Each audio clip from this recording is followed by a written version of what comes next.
What's up, North County? Welcome to the Morning Brew, Wednesday morning. Nice and cozy, and we have guest host. We have none other than Austin Solheim with Echo Shelters. Welcome. Thank you, Randy. Thank you. Appreciate it. Yeah, thanks for coming on again. No problem. You're becoming like a regular. I love it. I love coming on and hanging out with you in the morning. So. Yeah. Well, you have to start coming on when we do the evening brew. The evening brew. That's the one that gets fun. As long as I can still have coffee, I'm in. I'm good. Yeah, you can put whatever you want in it. Right. Put whatever you want in it. What's been going on? Haven't seen you in a while. It's been a couple months? Been a couple months. We came on a couple weeks, checked in, but I mean, it's just been an incredible summer. You know, working with those that need it most in our community, really trying to help them just find housing when finding housing's tough. Nice. So what about? I saw you always at the concerts in the park, right? How cool is that?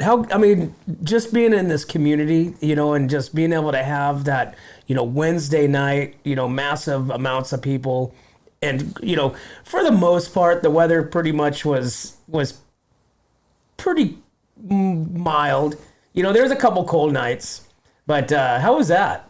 So I will tell you that this was my first summer here in the North County, and right. You moved up from the. Okay. It was amazing, and you have nothing to complain about cold weather. I don't want to hear it. It doesn't snow here, nothing of that. So no, concerts in the park were amazing, right? It was a wonderful opportunity just for community just to come together. You got to see big groups of people, you got to see small groups of people, but just everybody out there just enjoying community.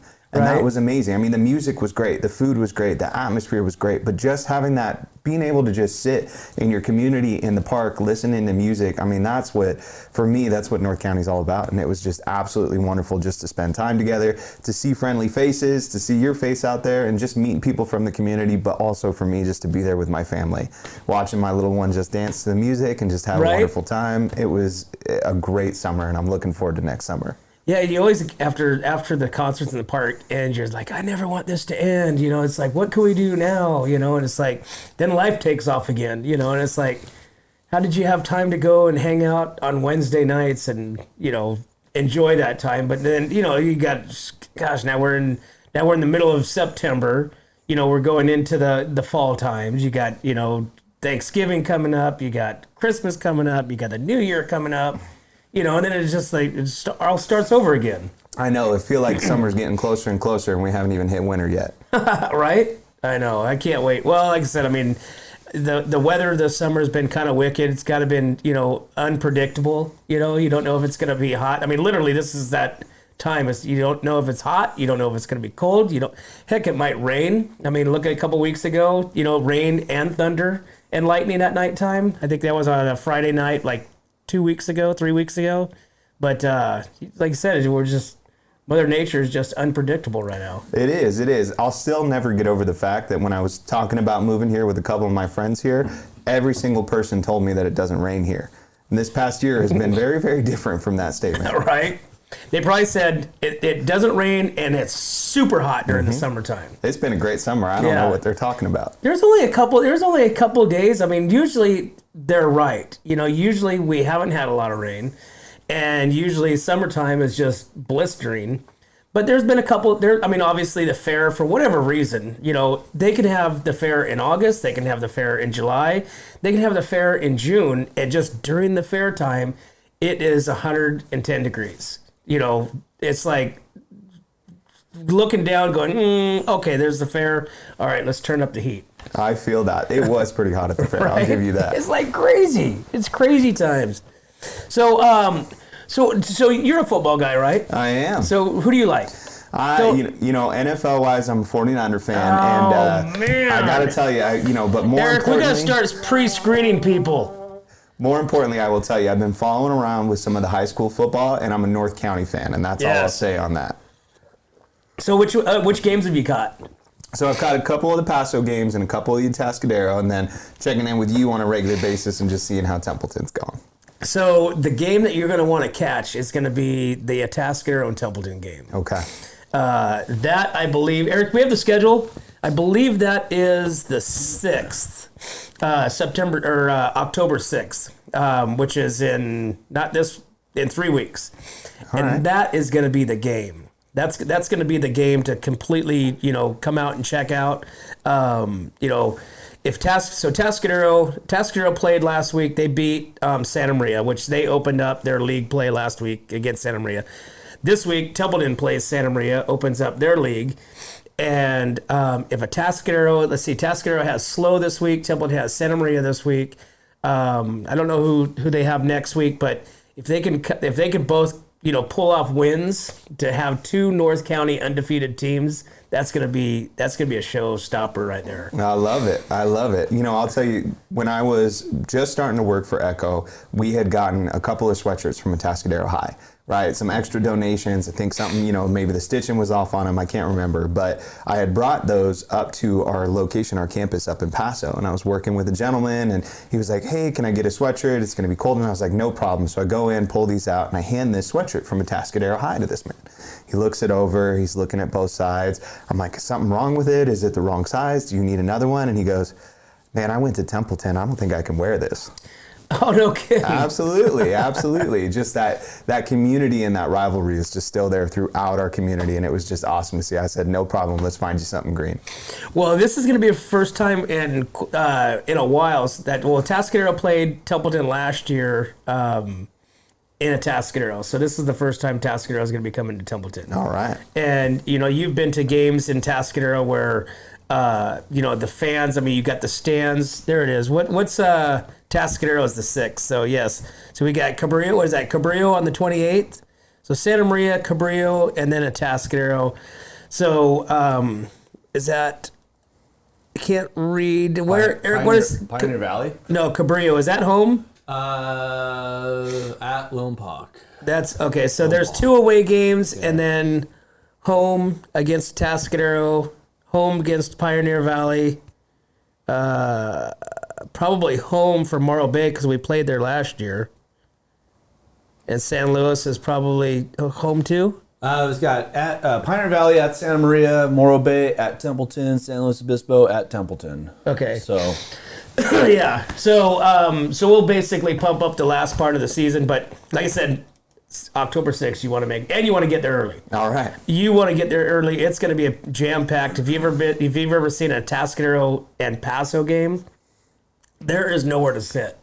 There's nowhere to sit. There's nowhere to stand. It's just complete chaos, and it's just an amazing, amazing rivalry. And so, hopefully, this will be that way too. So I love it. I'm looking forward to it. So are you going to wear Tascadero colors or Paso colors? I think I might just wear some Echo colors. I'm just going to be the neutral. You're going to go right down the middle? Who was the celebrity that went to the Super Bowl that just wore the NFL hat? I'm going to be that guy. I got. Well, like I said, I'll be wearing Templeton stuff. I'm always in green. That's why I had to kind of change things up this year because everything in I'd open up my drawers, everything is green. Every shirt that I have is green. It's like, okay. So I'm like, oh, red. I can't wear red. That's Paso. Can't wear, orange. That's a Tascadero. So then then it's black. And then I started thinking, I got too much black stuff. So but I always go back to green. All right. Start wearing purple. Purple? No way. That's Rigetti colors. I think you look good in Echo blue. I'm just saying. There you go. You might be getting a blue shirt on Saturday. Yes, and that's my other colors are blue. There we go. Now we're I've got more blue than everything that I have. Any blue, like here's blue today. So all my shirts are blue. And my wife she bought me these brown shirts one time, these brown Western shirts. I'm like, ew. She's like, all you have is blue. I'm like, well, yeah, because, I look good in blue. I said, I don't look good in brown. Who looks good in brown? It's like, I want to wear brown, except for the sheriff and the department and military. So, but you guys have to. Exactly. So, but, it's like blue, and it's like you can't wear red. You can't wear yellow. I definitely can't wear white. So it's green, blue, and black. I can wear white. It's just going to end up brown and all sorts of different colors. Right. I got a 1-year-old, so there's going to be some blueberries, some strawberries, and everything else on that. What's funny is like, somebody will give me a white shirt and I'll be like, dude, no. I said, this thing will be stained before I even get out of anywhere. 100%. You know, my wife, hey, how did you get that on your shirt? I'm like, I don't know. You know, and it's like, I don't even know what I did. Oh, yeah, and then you look down and you go, I wonder how long that's been there and how many meetings that's been there for today. Right, That's you got a big old stain right here. Yep, 100%. So it is 7:43, and I think we should take a commercial break. So let's do that, give our sponsors some love, and we will be right back to the Morning Brew. 3, 2, 1. Here we go!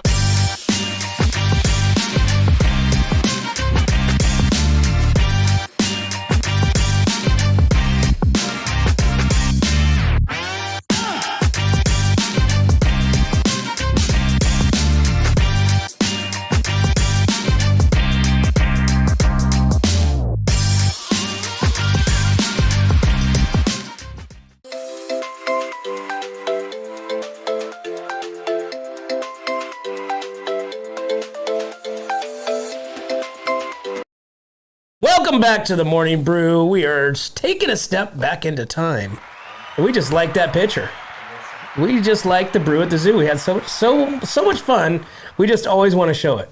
You know? Did you go to the brew at the zoo? I did not make it to the Brew at the Zoo, but I'm excited. They're doing a second one, right? Yeah, they just did it, actually. They just did it the weekend before last. Okay. So that way they can move their dates. So that way now this will be the time frame in October, or wait, we're in September.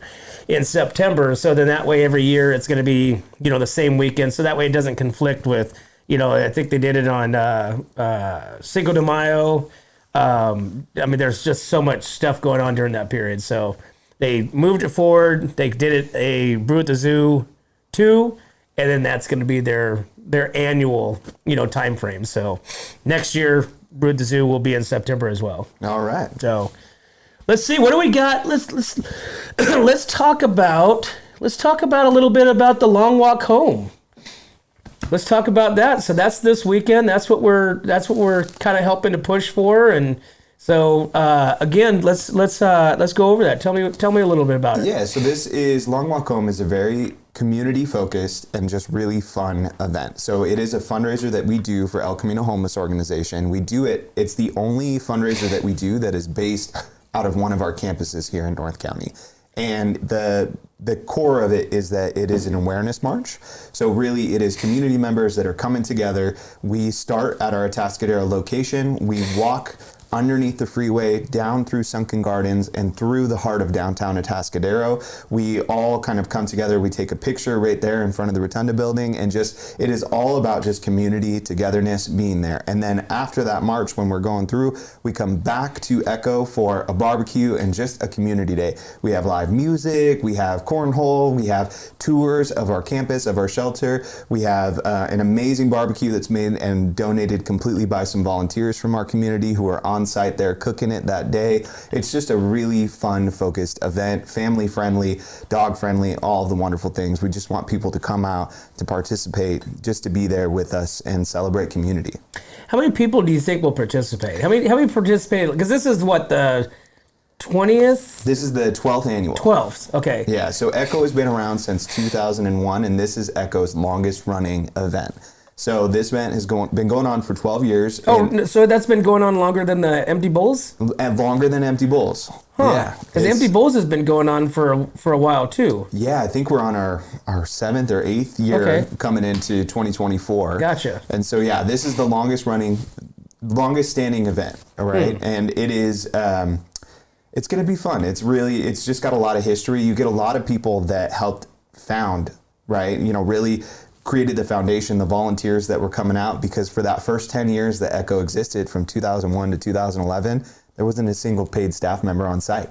It was volunteers and the board that really helped run and put Echo together from that grassroots, from that community. And so a lot of those past board members come out, they volunteer, they support, they walk with us at that event. And it's a great opportunity to come in for people who have been there before but haven't seen the improvements that we've made to our Atascadero campus, to come and get a tour, to see how the rooms are different, right? Because at one time, that was a church. It was a large open space with a couple of pews, right? The pews came out, we had some cots. Now we've been able to build it up into kind of the program that we have today with the individual rooms, a lot of improvements throughout, and we'd love just people to come to see kind of what we're doing and really just get the idea of kind of what Echo is versus what a shelter might look like in your mind. Come see it for yourself. Come see the playground. Come get a tour. Come eat in our kitchen that we serve a meal out of 365 days a year, right? Come and just be a part of our community. And so I think you mentioned last time you were here that this was your first event that you took on last year when you came on to Echo. Is that correct? That's great. Yeah, this was my very first. I was very minimal in the planning. I was just coming on. The team had it going, but this was the first time that I got to experience not only an Echo event, but my first community event in North County and in through Paso and Atascadero.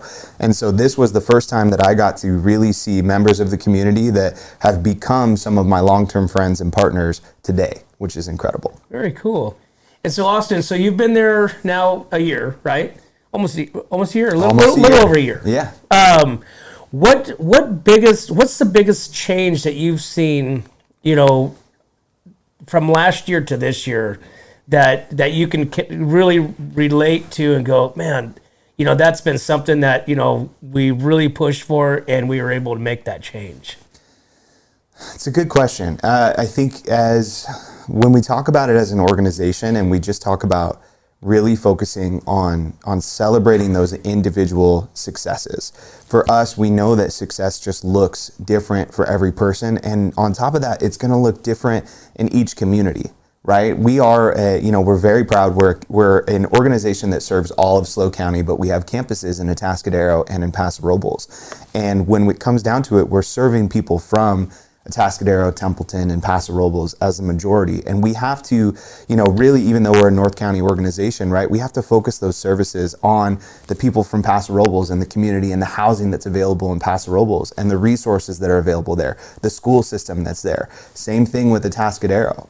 I would tell you that this year, we're incredibly proud that this is from year to date, this is the most people that we've ever gotten housed in a year, and it's 126 men, women, and children to date, which is incredible. It's a number that we're just... And that's between both campuses? That's between both campuses and between our outreach team too. So not just, we call ourselves a campus because we're more than just the shelter. The shelter is a program that we offer, but we have staff that's on site, resources that are on site 24/7 to be able to help someone in need navigate anything that's available. And really the goal is finding that successful housing in our community, finding that and being creative about how we find that too. Tapping into people's networks, finding, maybe an available ADU, finding a room to rent versus a house to rent, right? Whatever that may be, working through that, talking to your coworkers, talking all those pieces. But just our team has been amazing and the community has just stepped up right alongside us on that mission too. It's been amazing, amazing to see. Now, do they have like a period of time? So like when they come in and they get accepted into the program, is there like a period of time to where it's like, okay, so you have 2 months, you have 4, 3, I mean, is there a period of time to where it's like, I mean, do they ever get kicked out? I mean... So what we have is called a 90-day program. Okay. And what that means is that when a person comes into our shelter, they get 90 days of that stability. That first 90 days is really that opportunity to get started. And I will say that the case management plan and that housing plan that someone's working to, it starts when they come for the very first time, not when they step into that emergency shelter, not when they get into that emergency shelter. So just because we might have a wait list that they might be waiting for 2 weeks before they get into the program, they still have opportunities to meet with case management, to be working, to be getting all the resources that they need and starting their housing plan. Once they're into that program, they get 90 days of that really focused, individualized case management. And the only thing that we're looking for as an organization is this individual taking steps to work on their housing plan, right? As long as they're taking the steps and they're doing that, we have the ability to actually extend that on 30-day increments up to 6 months. So Gotcha. it's the most that someone can stay at one of our programs is 6 months. And that's really the goal, is to get someone housed before we hit that 6 month. And so with your experience, for somebody, I mean, 6 months is a long time. Obviously we live in a very high-priced area, you know, for housing, and you know, I mean, I still think there's a million jobs out there, you know, to explore. But so that 6 month period, so you see the person that's just kind of, you can tell that's not really doing what's needed, going out there and, you know, searching and stuff like that. And then at the end of the road, you start saying, hey, you know, we're coming upon, we got to do something. And if they are not taking those steps, then we have to move on. We really focus on you know, this concept called motivational interviewing, right? And it's not necessarily that we are telling someone that, hey, Echo's telling you that you need to do this, right? It's really tapping into that person's own individual, like what motivates them. What motivates them to take these steps, right? And as long as we're focusing on that, meeting them on that level, we see a tremendous amount of success. But I mean, for every person, their housing plan looks very, very different, right? For a lot of people, getting a job isn't the issue, right? Getting a job helps support the income, but then there's some application that goes, all right, yeah, we want to house you, but we need 3 months of income, right? You need to show 3 months of past income, or we're just not even going to approve your application, right? You're not even going to get into the point where we review it or do any of those pieces. So we're working with that person just to create that stability, creating that 3 months of income, right? Giving them that sense. Well, they're on a waiting list for somewhere too, because even once your application gets through, it doesn't mean that, all right, you're in, right? Sometimes it's a waiting list. You got to wait another month. You're waiting to hear back. And it's not one, you know, we're not putting our eggs in one basket. We're asking, you know, those folks that come in, let's apply to 20, let's apply to 50 different places, and let's just see what happens. This way you get your pick of, right, if a bunch come back and say, yes, yes, yes, now you get to pick and choose what's going to be best for you or what's best for your family. We have families that are, you know, very centered in Atascadero because that's where their kids go to school. Right, that's in same thing in Paso. One of the things we're incredibly proud of this year is that we have a bus stop that's down the street from the shelter that drives to the schools that are local in Paso Robles that we worked with Paso Robles Unified School District on this year. Cool. All of the schools in the local area, everywhere from the county education down to Atascadero and Paso, came together to donate backpacks and school supplies to our shelter. So any single kid that might be using our services got a new backpack with all of their required school supplies, all the way from high school all the way down to kindergarten. Very awesome. Hey, Very guys, awesome. we have Lori Bryant on the phone waiting patiently. So cool. Yeah, we'll get back to that. And right now we've got Lori Bryant with SLO County News. She is probably in the war room as we speak. Lori, good morning. Good morning. How are you guys? We are doing great. Eric, can you turn it up a little bit? Yeah. Turn it up. Turn it up. Turn it up. Good morning. How's things going this morning? Got it? Is it nice and quiet? We have 101 southbound at Marsh. Be aware of that. I'd rather listen to Echo. Echo is one of the most positive programs that's hit our county ever. And it's helped Paso Robles people more than you guys know. I volunteered out there a couple times, and I love them to death. So, Awesome. Other than that, the traffic is quiet. We had a pretty bad accident at McGill last night. We had one with major injuries, and the weather looks cool. There is some foggy spots. Just be aware of that. But yeah, I'd rather just keep listening to Echo if it's okay with you guys. Well, I think Austin will be okay with that, right, Austin? I will. Thank you so much, Lori. Thank you so much for saying that. And just, I mean, to anybody, if you want to come out and see it for yourself, you want to see what Lori's talking about, it, come volunteer. And Lori, I look forward to seeing you there soon. I won't be there this weekend, but definitely I go to the Paso one. I haven't been to the Atascadero one, but only once. I went to one of the bowls thing. But yeah, you guys keep doing what you're doing. What you're doing is absolutely amazing and incredible, and thank you for everything that you're doing. Thank you, Lori. Awesome, Lori. Well, it sounds like you got to get back into the war room, and we will talk to you tomorrow. Have a great day. It'll be Trish. Don't forget Trish. Oh yeah, so Trish is going to be calling in because you're taking off, going on a fun trip. Adele. Yeah. Don't see Adele. All right. Well, take All right, lots you of guys pictures. have a wonderful day. All right, Lori. Okay, have fun. you got it. Bye bye. You too. Bye. Lori Bryant, SLO County News. They sit there. They have a ton of people. They have a ton of followers. They're better than the regular news program. You know what I'm saying? They got so much stuff. So let's, Eric. We should take a break. Let's take another commercial break, and we will be right back to the Morning Brew with Austin Solheim and Echo Shelters.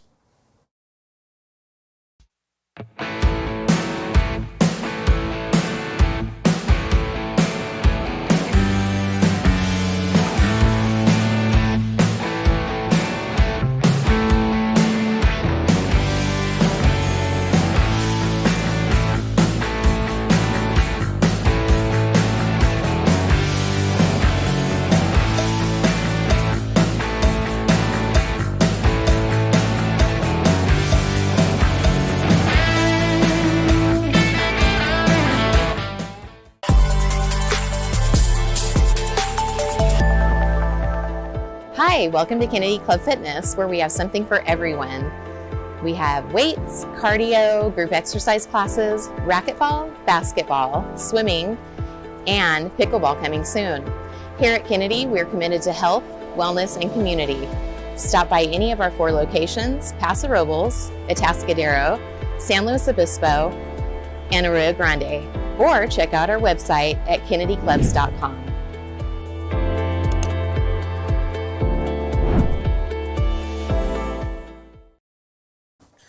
Welcome back to the Morning Brew. Wednesday morning. It's nice and cool. We got Austin here again, guest hosting with us and telling us all about Echo, Tascadero, and Paso. We got a big event this weekend coming along, talking about the long walk home. Yeah, absolutely, Randy. Thank you for having me. Yeah, and so we're talking about the families. So approximately how many kids? You said that as families, it's not just individuals. It's a lot of families. I mean, how many kids do you think between the two campuses are involved? Yeah, so we have families at both of our campuses in Atascadero and in Paso Robles. The numbers change just depending on kind of what's going on in the community right now. Right now we have about, I would say about 30 school-age children and lower that are staying or utilizing some of our programs in some sense. Some that I know that have just moved out, but it ranges from that about 20 to 30 range on a normal basis out of our 110 total beds that we have. And it's typically, I guess they all have their own story, but for the families with the kids, is it usually like there's no support system for them? They might get evicted. They have nowhere to turn to. Is that usually the story? A lot of the times that's the story. And a lot of the times, what we're seeing more and more often happen is that families are living now more than ever paycheck to paycheck. Right? The rents keep increasing. They've been in a place for a while. They've been stable. Something happens, right? A job goes out, a car goes out, something that they're not able to then, right? Causes kind of that, that tower to start coming down, right? And all of a sudden it's a person that's, hey, I can't afford rent this month and I don't know what to do. Right? And the support system's just not there. And Echo gets to come in and be that support system, that foundation for that family. We get referrals throughout SLO County from families too, which is pretty incredible just because there are a lot of service providers throughout who know that Echo is a great place for families to come. They know it's a family-friendly environment. They know about the playground. They know about the services that we offer. And just that it becomes that foundation for family, that stepping stone, so that they're not sleeping in that car. They don't have that next step. They get to stay there. They get to work on everything. The kids get to stay in school, get focused, right? The parents get to, really tap into not only the resources that we offer, but also the community support of the rest of the families that are staying in the shelter too. So they have someone else to bounce ideas off of, to talk to, that community person. And sometimes we've even seen successful housing because of that. 2 families going through a similar situation that one might not be able to find a place on their own, but 2 might be able to work together to rent a house together and be able to afford that, knowing the circumstances that they're in, knowing what, all the things that the kids have gone through. And so it's really, really important for us. And then, so they have their rooms in the unit itself, and then is there just one community area for entertainment, like TV and stuff like that? And I'm assuming they probably have their own TVs inside their rooms, maybe, or no? So no, we do. We have Wi-Fi and everything available, and now most people, they have their phones, and if they want to do that, most people crank into that. But we do have a family room.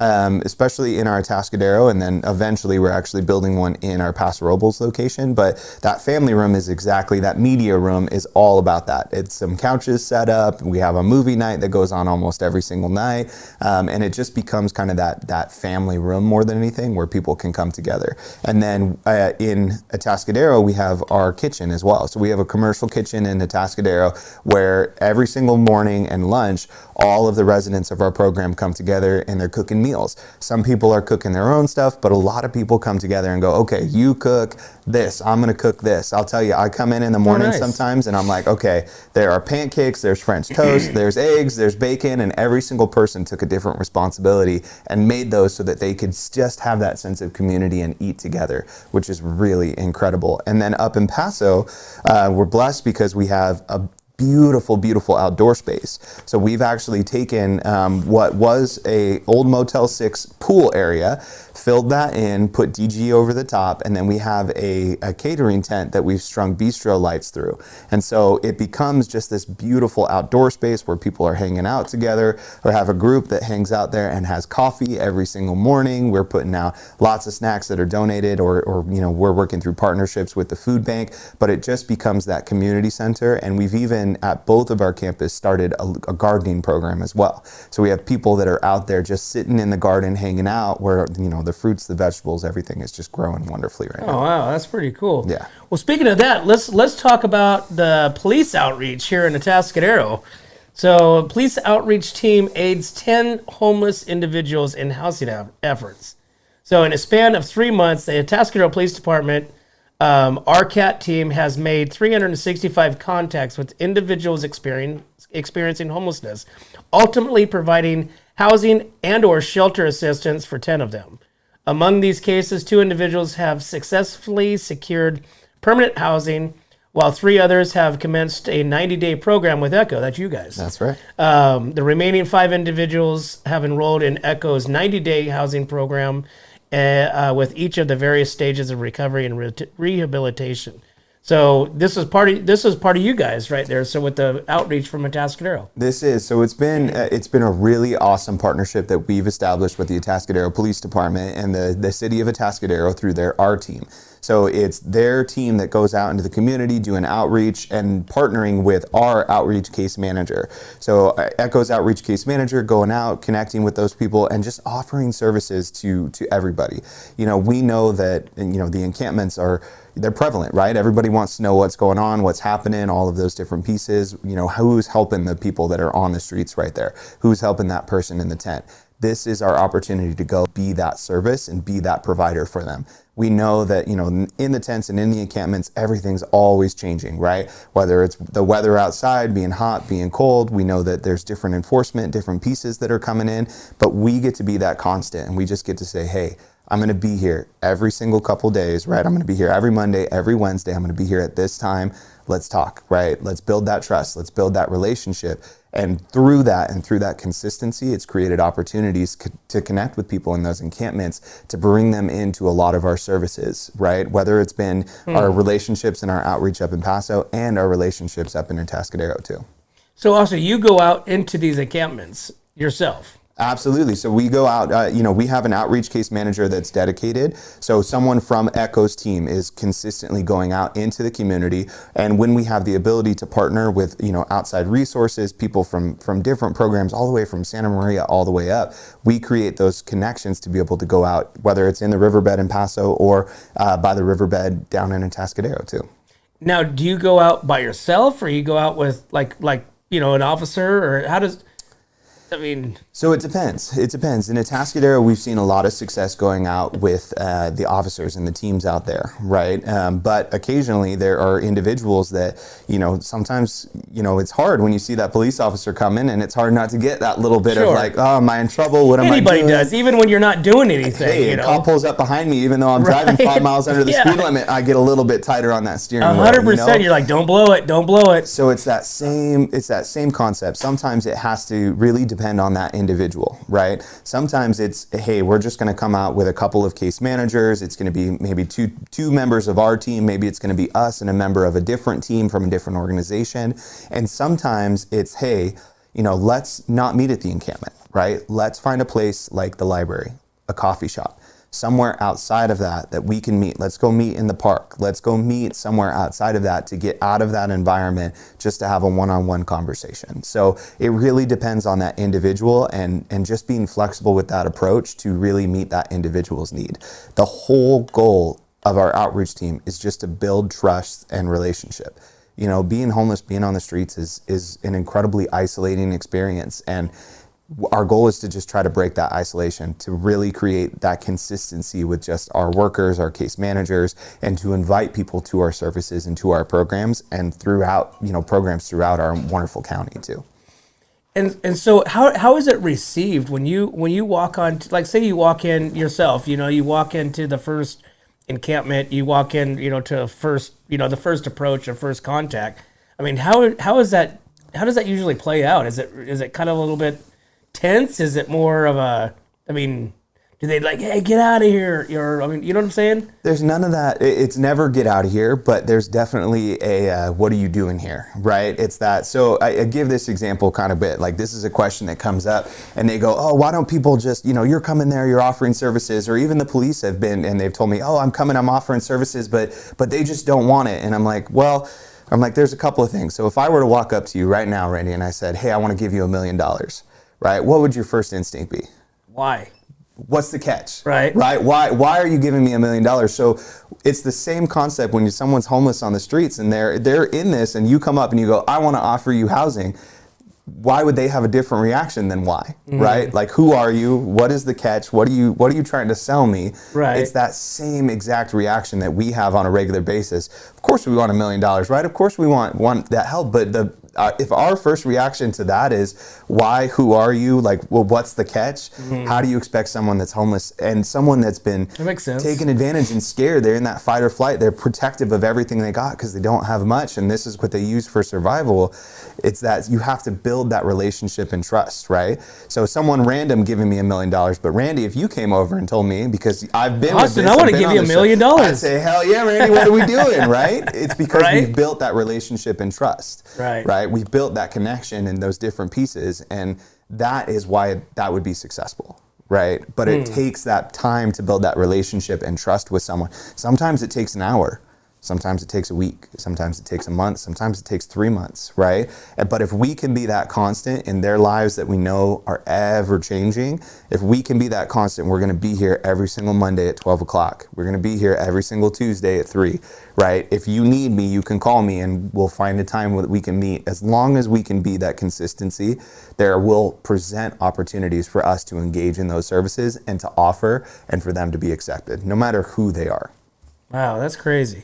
And they're pretty resourceful too. Absolutely. And creative. I've seen some pretty creative, apparatuses that they have or they've made. It's like, because you go, hiking, some of these different places and you'll come across things and it's not always just a bunch of junk. It's like really creative ways of surviving, and I'm sure you've probably come across some pretty intelligent methods of, these guys could take apart things and make it into something else, and now they have power, for operating whatever they want. Absolutely. And that's crazy. There's a word that you said, which is survival, right? That's what all of it is about. And so that trust and trusting someone to leave your sense of survival is really difficult, right? It really takes time because they are surviving on the streets. That's what they're doing. Right. And so to be willing to be trust and take away from what they know is, even if it's not working great, it's working. Sure. Right. And so to trust something new can be incredibly difficult because in their minds, that could mean life or death if it doesn't work out. Right. Insane. Pretty crazy. Let's see what else. Let's talk about some other stuff here, Austin. We've got, we talked about the outreach. We got a couple more things here. We've got, we've got cooler weather, right, Eric? We got our weather map up. Nope. No weather map, but that's okay because we know it's getting colder. Mm-hmm. So we're getting ready. The fall is coming. The leaves are dropping. Everything's ready to hopefully get away from summer. Absolutely. You could tell the night times it's not so hot anymore. It's still kind of that dewy now. You wake up in the morning, you got the fog cover. You got it's wet. We were talking about concerts in the park earlier, and I was just by Templeton Park just a few days ago, and I was like, every leaf is on the ground. Every leaf is off every single tree. I'm like, fall must really be here. Yeah, it's expected. We're supposed to get more, water. We're supposed to get it's supposed to be El Nino. It's supposed to be like it was, last year with the weather. and the water and the rains and stuff like that. And so Eric and I, was, being stupid kids, and we were out, in everything in the Jeep, going through, when that underpass underneath the freeway there on Morrow Road was just a big lake, everybody else is like, oh, don't go through it. Here comes me and Eric. Oh yeah. I haven't seen water like that ever. Actually, ever. I've never seen the whole town and the rivers flooding and the Morrow Creek, flooding over. It was just insane. It was absolutely, and you guys took on some water too, didn't you? We did. At the shelter? We did. I mean, again, right? Everyone was telling me it didn't rain here. And so just to get that tremendous amount of water, I mean, I can't imagine just how many businesses and everything were affected. And don't get me wrong, I'm a fan of the water, right? We need it in our community. It's a wonderful resource just to have. But I mean, it was a lot of water for everybody experiencing that. So lots of little leaks discovered, which is okay. Everything got fixed and taken care of, and everybody was able to stay dry. And the amazing thing is, when we talk about kind of what we were talking about, that relationship building and that trust, when it started to rain, when it started to pour, when the creek started to rise, the river started to rise, people knew a safe place to come, right? They knew that it was a center that they could come, a place that they could come and just, be safe and have that moment of, okay, I can get dry here, I can figure out my next step, I can work with these guys, and they'll help me to find somewhere safe too, right? Whether it's with them in their program or it's another program throughout the community. I really thought that was pretty interesting when you said that the families like sometimes will, work together and, go out for their housing, together. I mean, it's smart, especially these days. It is. I don't know how people really, especially kids, you look at young kids that graduate, they're going to college, whatever. I mean, they can't afford to, move out. They can't. I mean, housing is just completely. Just cost of living is insane. Mm-hmm. Groceries, your normal utilities. Gas. Why is gas going up? Why is gas at $6 a gallon? I mean, what did I miss? Like, I didn't see something in the news, or is it just because it's October, coming on to October? It's like It's taxes. Taxes. Yep. Gas tax. It's tax season. We have the highest gas tax. That's in New York. Jeez. I mean, it's like, this is what we should do here. So the Central Coast Model T Ford Club members, they're driving in Pioneer Day Parade. This is what we need, like 2-cylinder vehicles that gets us from point A to point B, right? They get, approximately, they're 1909 to 1927 Model T vehicles. They go about 30 miles an hour. It's very cost effective. You put a gallon of gas in there, it'll probably last you for a week, but that's what we need. So speaking of that, so you guys, if you do have a Model T, do you have a Model T? I don't have a Model T. Well, if you had a Model T, you could drive it in the Pioneer Day Parade. Okay. So if you have the Central Coast Model T Club, will be driving their Model T Fords in the Paso Robles Pioneer Day Parade, Saturday, October 14th in downtown Paso Robles. If your Model T was built from 1909 to 1927, you can enter your vehicle and you can drive it in the parade. Well, I'll tell you what, we'll be right there with them because Echo actually is going to be in that parade with our new outreach truck that we purchased to be able to go and meet more people in the community in different areas. Oh, no so kidding. We'll be driving right there with them. And not as cool as a Model T, but hey, What does that look like? What does the truck look like? And who gets to drive that? Does Wendy get to drive that? Wendy gets to drive it. Wendy's cruising the new truck? Wendy's cruising in the truck, our CEO. But yeah, I mean, the truck it just gives us more flexibility and options to be able to help people too. And not only with our outreach team being able to just get resources to people or, to really help people get back to the shelter in different ways, but also to help us with, supporting people as they get back into housing too, right? Just having that option. Everybody needs a truck, right? And sometimes when you're moving from one place to another place, just being able to offer that little bit layer of support and help really helps us as an organization too. Speaking of that, do you guys have any type of like donate wheels, for you guys? Do you guys do that? Do you guys accept vehicles for your what do you call them? Clients, customer? I mean, clients, Okay. clients, guests, residents. There are members of our community, is what it all boils down to. And in certain circumstances, we also work with mission cars down in Slow. And so they, if someone wants to donate a car, they're actually a program that takes, old, beat up, sometimes even not running cars and rebuilds them, and then works either with our clients or sells them as well back to members of the community once they fix them up, where the profits go back to nonprofits in our community. Very cool.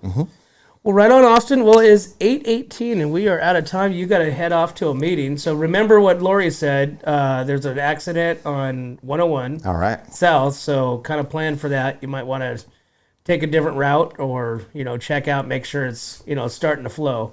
So, but as always, we appreciate you coming on. Thank you so much. Yeah. Thank you, Randy. Thank you, Eric. Thank you, What's Up North County. And just thank you, this amazing community. None of what we do as Echo, as a nonprofit, would be possible just without members of the community and just being willing to have conversations about it. It's a unique topic, and I'm always open to having a conversation. We want people to learn more, to be able to come experience more. So my contact information is on the website. Give me a call. Come by. Come volunteer. Come see it for yourself. Come get a tour.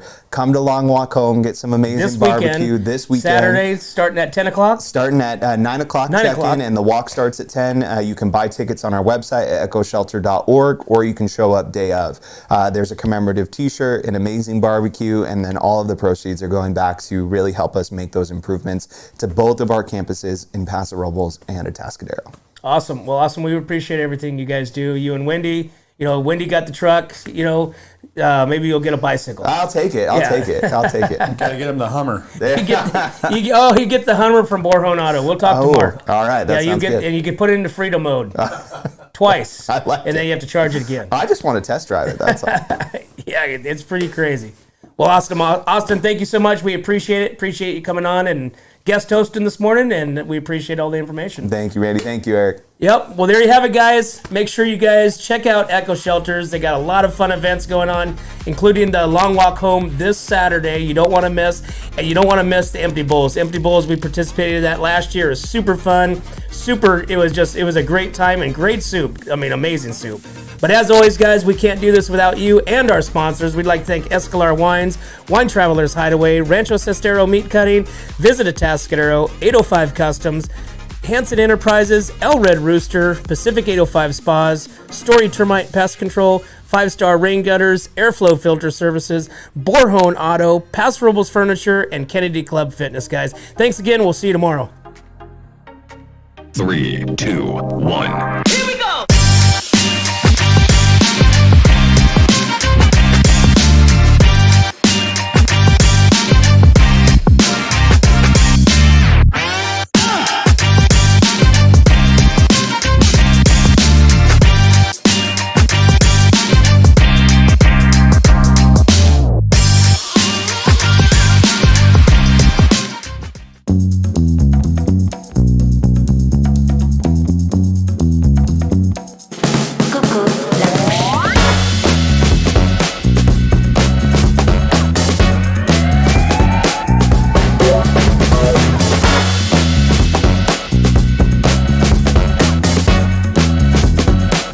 Veux-tu danser avec moi?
Hi, welcome to Kennedy Club Fitness, where we have something for everyone.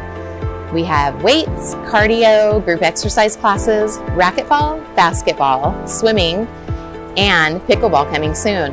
Here at Kennedy, we're committed to health, wellness, and community. Stop by any of our 4 locations: Paso Robles, Atascadero, San Luis Obispo, and Arroyo Grande, or check out our website at kennedyclubs.com.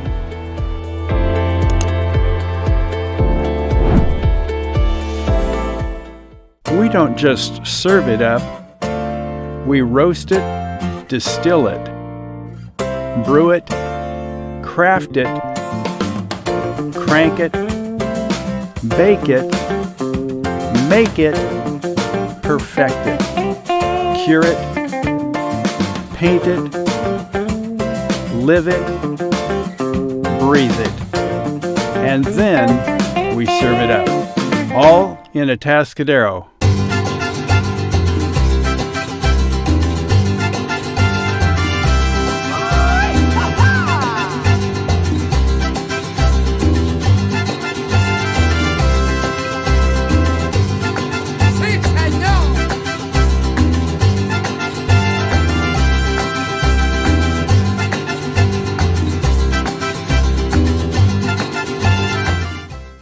Hi, this is Dave Story, small game hunter with Story Termite and Pest.